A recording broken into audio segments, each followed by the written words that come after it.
कुशल कुमार प्रदेश मंत्री की माता जी को जल्द से जल्द लाभ प्रदान करें, उनका स्वास्थ्य सही करें और वो हॉस्पिटल से अपने घर पे पहुंचे। और इसके साथ साथ उनके लिए भविष्य से प्रार्थना करते हैं। मेरा कोई भी शिक्षा मित्र साथी, उसका कोई परिवारजन अगर अस्वस्थ है तो ईश्वर से प्रार्थना करता हूँ वो जल्द से जल्द स्वस्थ करके उनको अपने घर पहुँचाएं। साथियों, बहुत कम समय दूंगा आपका, ज़्यादा देर रोड़ा बंद करके नहीं रहूँगा। मात्र 1 घंटे में अपनी बात पूरी करने का काम करूँगा। आप थोड़ा सा ध्यान से सुनेंगे, हो सकता है समय बढ़ जाए, लेकिन तो कोशिश करूँगा 1 घंटे में अपनी बात पूरी कर दूँ। निवेदन करना चाहूँगा, जो मैंने अब तक सीखा है संगठन से और अब भी सीख रहा हूँ, हमारे संगठन में चार पात्रा की कोई कमी नहीं है, चापलूसी की कोई कमी नहीं है।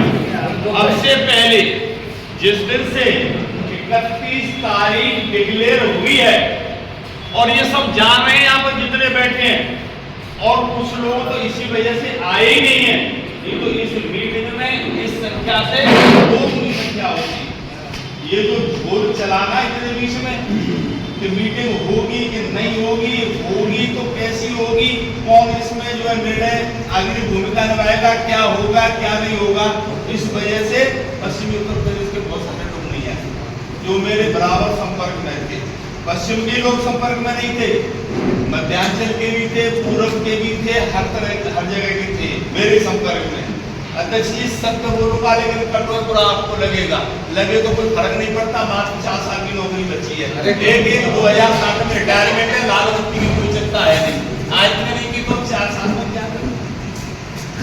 मैं आपसे एक निवेदन करना चाहूंगा महोदय, सबसे पहले संगठन जरूरी है, और संगठन अगर हमारा जिंदा है तो हम जिंदा है, अगर हमारा संगठन खत्म हो गया तो हम खत्म हो गए। संगठन को जिंदा बनाए रखने के लिए संतुलन बनाए रखना बहुत जरूरी है। मैं आपको स्मरण करना चाहता हूँ, गाजी साहब के समय की एक बात, गाजी साहब कहा करते थे कि अगर अध्यक्ष पूर्व का होगा तो पश्चिम का महामंत्री होगा, और उसी तरह से संगठन चला, बढ़िया चला, और संगठन ने वो संघर्ष किया कि शिक्षा मित्रों को शिक्षक बनाने का काम किया, इतना बड़ा उस संगठन ने काम किया। चलो समय बदला, परिस्थितियां बदली। महोदय, मैं 2 कहना चाहूंगा, सत्य बोलूंगा, अभी आपको बुरा लगेगा लेकिन सत्य तो सत्य होता है। हमारे स्वर्गीय रमेश मिश्रा जी श्रद्धांजलि जिला स्तर पर आहुत की गई, बनाई गई, अब यहाँ पे भी कार्यक्रम हो गया।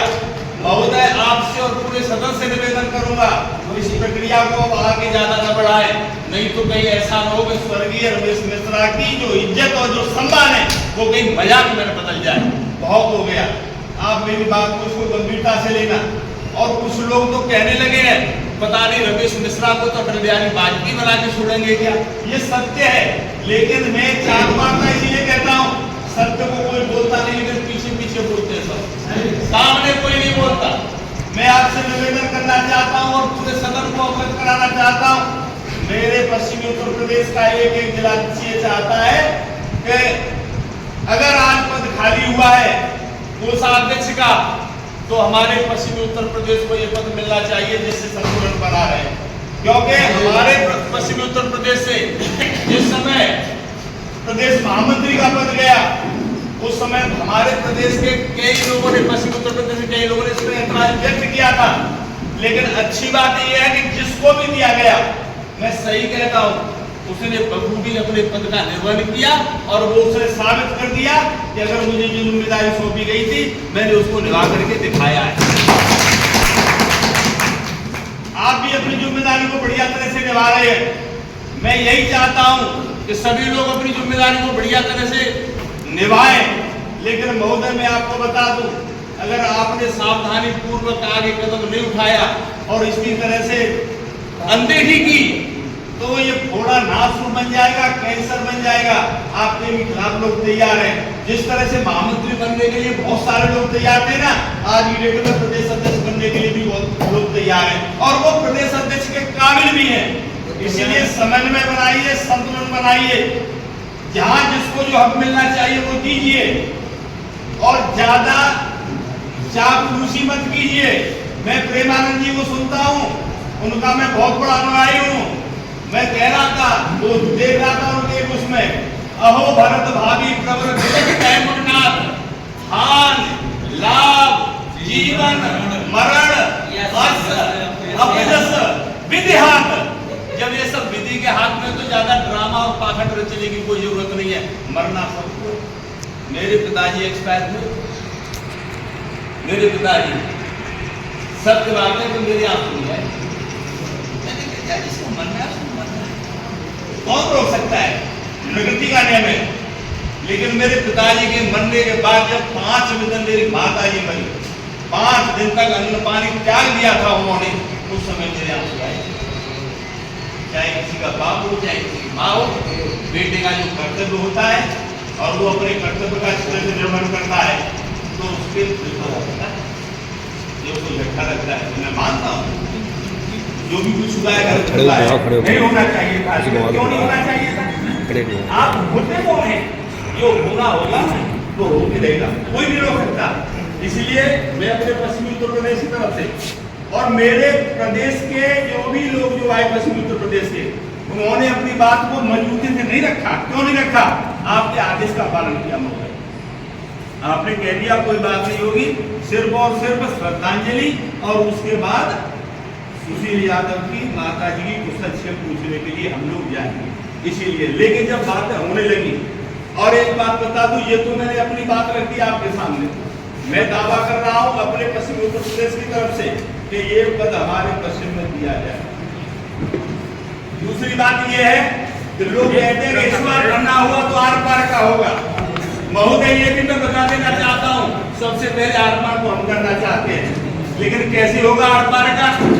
आर पार का ऐसे होगा धरना, न तो कोई श्रद्धांजलि देनी होगी, न कोई उपवास करना होगा, न 5 सितंबर का कोई कार्यक्रम होगा। इंतजार कीजिए, जिस तरह से आपने अब तक मेहनत की है और मेहनत कीजिए, कहीं कोई कमी रह गई है उसको पूरी कर लीजिए, अनुनय विनय जितना हो सके उतना कर लीजिए। 25 जा रहा है, 26 आ रहा है, अगर धरना होगा तो सिर्फ और सिर्फ एक धरना होगा, ये सरकार जाएगी और वो सरकार आएगी, उसके बीच में सिर्फ एक धरना होगा। अब बार-बार धरना नहीं होगा, एक ही धरना होगा, न कोई जिले का कार्यक्रम होगा, न कोई प्रदेश का कार्यक्रम होगा। तब तक हम आपको खुली छूट दे रहे हैं, जितनी आपसे मेहनत की जाए आप कर लीजिए, अनुनय विनय कर लीजिए, जो कुछ करना कर लीजिए, लेकिन एक धरना होगा और अवश्य होगा। और ऐसा धरना होगा, ये नहीं होगा कि लालटेन न चलेंगे। Please subscribe. Only personal use is allowed.